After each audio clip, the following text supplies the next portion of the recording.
परमेश्वर ने मनुष्य को क्यों बनाया। अर्थ को बनाने का एक विशेष उद्देश्य है और इस सृष्टि के अंत के बारे में प्रकाशित वाक्य की किताब बताती है। तो जो अंत है वही परमेश्वर की शुरुआत है। मीन्स वही परमेश्वर के मन में एक प्लान था।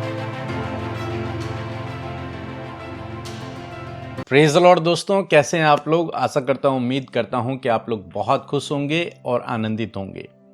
अक्सर लोगों के मन में एक सवाल उत्पन्न होता है कि आखिर ईश्वर ने मनुष्य को क्यों बनाया।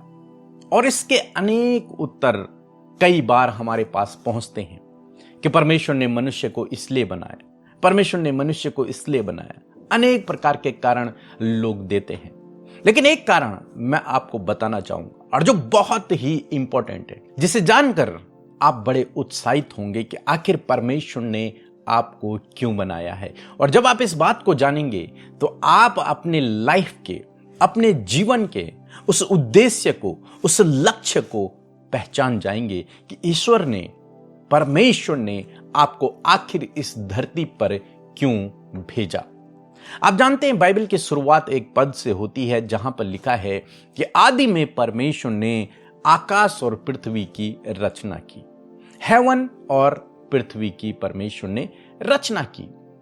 और यहां पर लिखा है कि सबसे पहले परमेश्वर ने हेवन बनाया, स्वर्ग बनाया। लिखा आकाश है हिंदी में, लेकिन इंग्लिश में हेवन लिखा है। स्वर्ग परमेश्वर ने बनाया। और बाइबल कहती है भजन संहिता 103 और उसके 19 पद में कि परमेश्वर ने स्वर्ग में अपना सिंहासन स्थापित किया।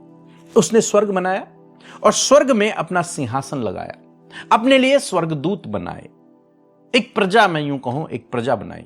और स्वयं परमेश्वर ने सिंहासन बनाया और परमेश्वर उस पर विराजमान हो गए। यानी कि परमेश्वर का राज्य स्वर्ग में स्थापित हो गया। और वहां उसके दूत हैं, स्वर्गदूत हैं, जिन्हें हम स्वर्गदूत कहते हैं, वो परमेश्वर की प्रजा हैं स्वर्ग में। और तब उसके बाद परमेश्वर ने पृथ्वी को बनाया, अर्थ को बनाया। और अर्थ को बनाने का एक विशेष उद्देश्य है। और फिर परमेश्वर ने अर्थ को क्यों बनाया, यह हम फिर कभी देखेंगे। लेकिन फिर परमेश्वर ने मनुष्य को बनाया। अब मनुष्य को परमेश्वर ने क्यों बनाया, यह सवाल हम सबके मनों में उत्पन्न होता है। तो मनुष्य को परमेश्वर ने इसलिए बनाया क्योंकि आदि में जब परमेश्वर ने हेवन बनाया, वहां परमेश्वर ने अपना सिंहासन स्थापित किया। अब परमेश्वर चाहते हैं कि जो पृथ्वी बनाई परमेश्वर ने, उस पृथ्वी पर भी परमेश्वर का राज्य हो। स्वर्ग में तो परमेश्वर ने अपना राज्य स्थापित कर दिया, वहां पर उसकी प्रजा है, स्वर्गदूत, उसका सिंहासन है और वहां विराजमान है और वहां से सब कुछ होता है। अब परमेश्वर ने पृथ्वी पर रहने के लिए एक मनुष्य को बनाया।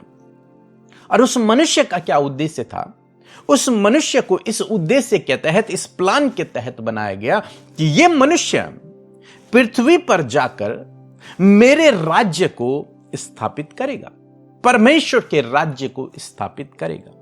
यानी कि उसने एक दूत भेजा, एक राजदूत भेजा, जो जाकर परमेश्वर के राज्य को इस पृथ्वी पर एक्सपेंड करे, इस पृथ्वी पर फैलाए या फिर इस पृथ्वी पर स्थापित करे। क्योंकि पृथ्वी अभी क्या है?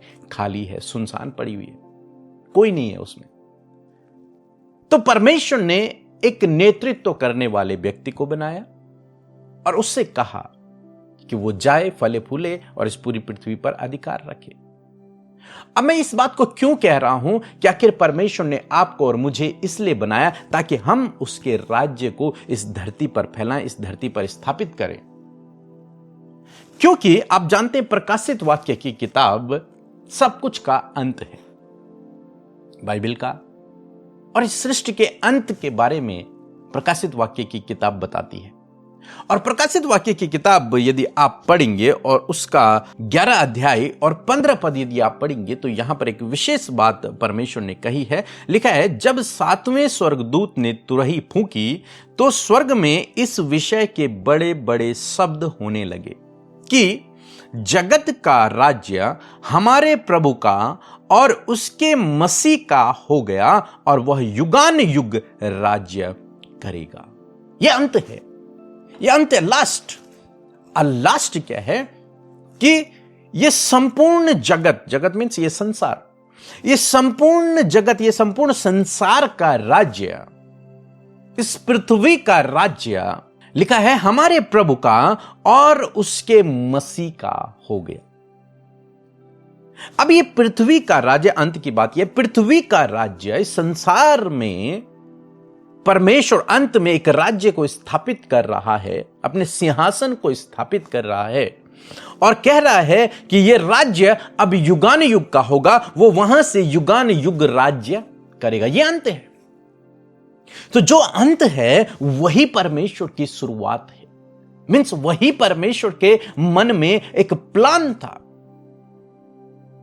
क्योंकि जो अंत होता है वही क्या होता है, हमारे दिमाग में हमारी प्लानिंग होती है। जब आप किसी घर को बनाते हैं तो आपको घर को बनाने से पहले आपके मन में एक विचार, एक डिजाइन बनता है, एक मैप आप बनाते हैं, घर का एक पूरा डिजाइन आप बनाते हैं, ड्राइंग करते हैं और अंत जब आपका पूरा घर वैसे ही बन जाता है जैसा आप चाहते थे, तब आप उस घर में जाते हैं, गृह प्रवेश करते हैं और उस घर में रहने लगते हैं। हर एक चीज आपके अकॉर्डिंग हो जाती है जब।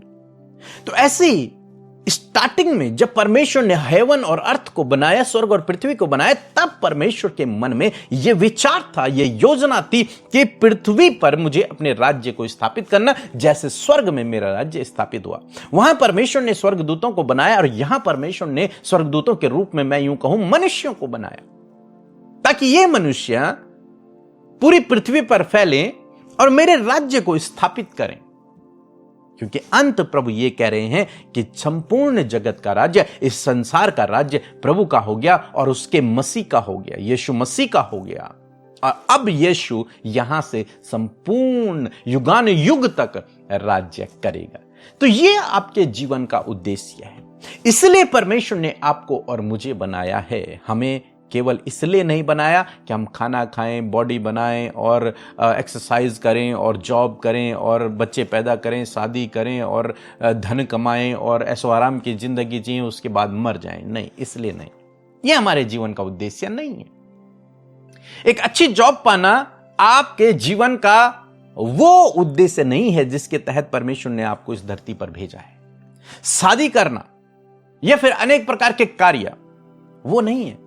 मेन उद्देश्य जो परमेश्वर का आपके लिए है, मेरे लिए, वो ये है कि हम उसके राज्य को इस धरती पर स्थापित करें। इसीलिए अंत में प्रभु यीशु मसीह ने अपने चेलों को यह आज्ञा दी कि जाओ, जगत में जाओ, सुसमाचार प्रचार करो, ताकि उसका राज्य स्थापित हो। और बाइबल में लिखा है कि तब तक अंत ना होगा जब तक संपूर्ण जगत में सुसमाचार न पहुंच जाएगा। और जब पहुंच जाएगा तब प्रभु का आना होगा और तब अंत यह है कि वो अपने राज्य को यहां स्थापित करेगा, अपने सिंहासन को। जैसे उन्होंने स्वर्ग में स्थापित किया, वैसे ही वो सिंहासन पृथ्वी पर भी अपने सिंहासन को स्थापित करेगा। तो आप समझ रहे हैं इस बात को कि आपके और मेरे, हम सब मनुष्यों के जीवन का उद्देश्य यह है कि हम परमेश्वर के राज्य को इस धरती पर स्थापित करें। इसीलिए परमेश्वर ने आपको और मुझे इस धरती पर भेजा है। सो मैं आशा करता हूं आप समझ गए होंगे कि आपके जीवन का जो मेन उद्देश्य है वो क्या है। वो ये है कि आपके कार्यों से, आपके जीवन से, आपके हर एक काम से परमेश्वर का राज्य इस धरती पर स्थापित हो। बस ये आपका मेन उद्देश्य है। सो मैं आशा करता हूं आप समझ गए होंगे। सो प्रभु आपको इस वचन के द्वारा बहुत अच्छे आशीष दे। आमीन।